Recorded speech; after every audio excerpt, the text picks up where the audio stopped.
برج الحوت اللي بحبه موت. برج الحوت سواء رجالة أو ستات برج جميل وطيب وكيوت ما فيهاش كلام. برج مضحي سند للي بيحبهم. برج عيوبه بتأذيه هو أكتر ما بتأذي اللي حواليه.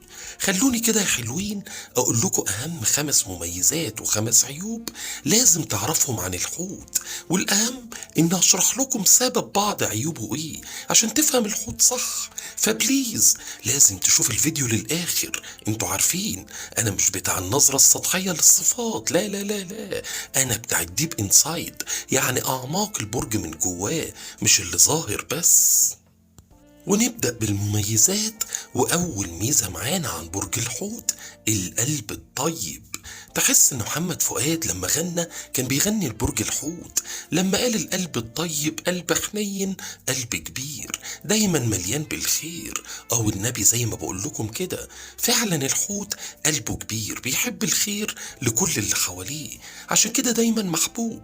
بس طيبته دي ياما أذته ياما تعبته، والموضوع ده عملت له فيديو خاص من فترة، يا ريت تكونوا شفتوه. تاني ميزة معانا عن برج الحوت بره الصندوق.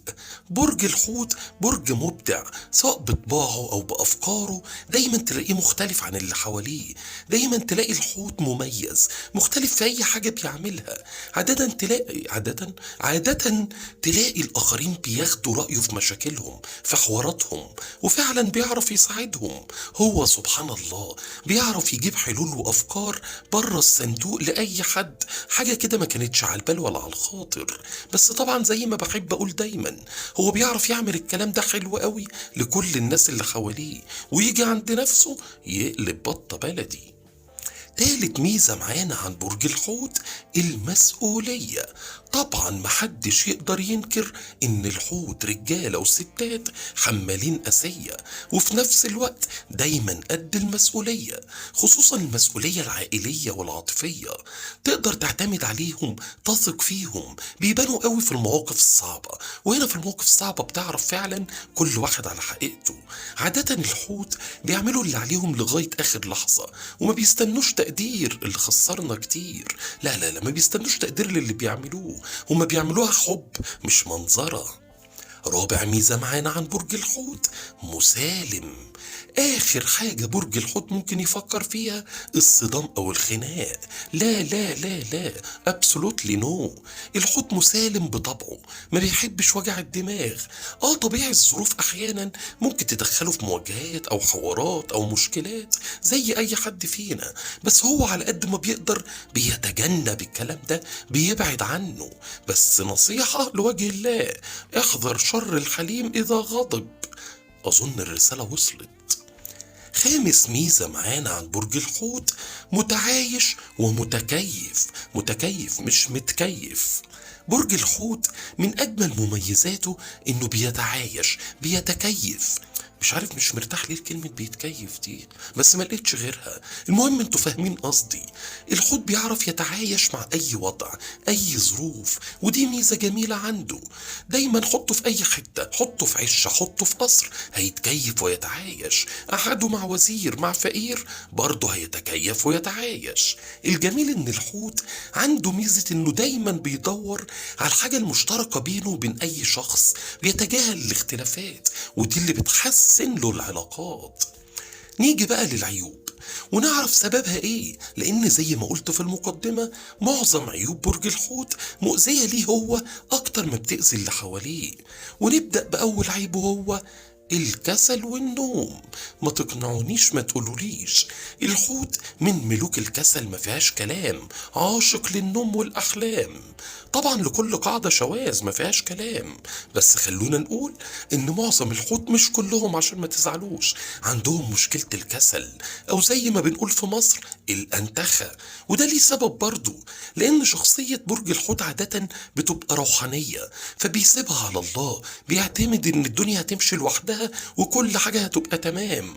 وطبعا ونعم بالله يا سيدي ونعم بالله يا ستي، بس ده بيلبس الحوت في حيط، لان فرق كبير قوي بين التوكل والتواكل. تاني عيب عندنا عن برج الحوت الحساسية.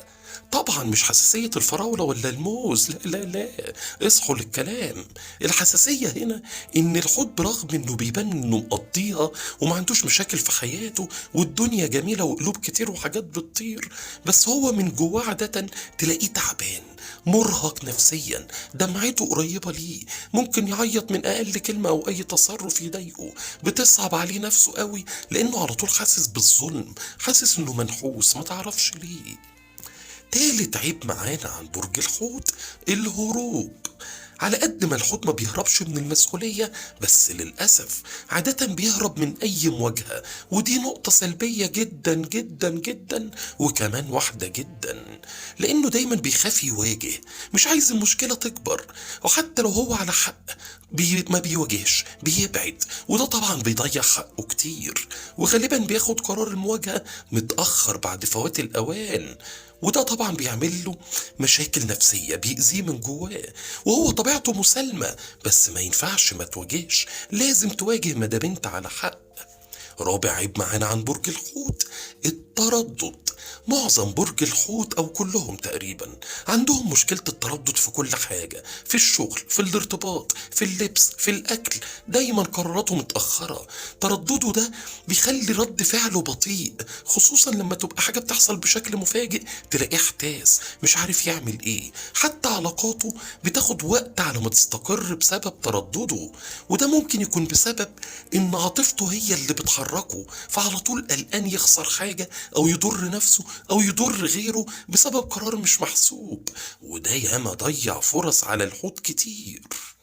خامس واخر عيب معانا عن برج الحوت: التشاؤم والتفاؤل. يعني ايه دي كمان يا عم جوهر؟ اقول لك انا يعني ايه يا حبيب قلب عم جوهر. يعني الحوت ليه عالم خاص بيه، هو بس اللي بيعرف يتعايش معاه، هو الوحيد اللي فاهمه. تقدر تقول اللالا لاند بتاعت برج الحوت، تلاقي احلامه وطموحه عاليين قوي، بس للاسف من غير اساس على الارض، كتير بتبقى احلام صعب تحقيقها، بس بيفضل يحاول يحققها بالرغم من صعوبتها. والعكس صحيح، لما الأوهام بتمسكه تلاقيه بالغ في التشاؤم، يبالغ في توقع الأسوأ، بيتعبنا معاه، يفضل يتوقع ان الحاجة السيئة اللي هتحصل، المشكلة هتكبر، هخسر العلاقة، هخسر حبيبي، هخسر أبنائي، خايف عليهم. القلق الكتير والتوتر الكتير ده ما بيخليهوش ينام.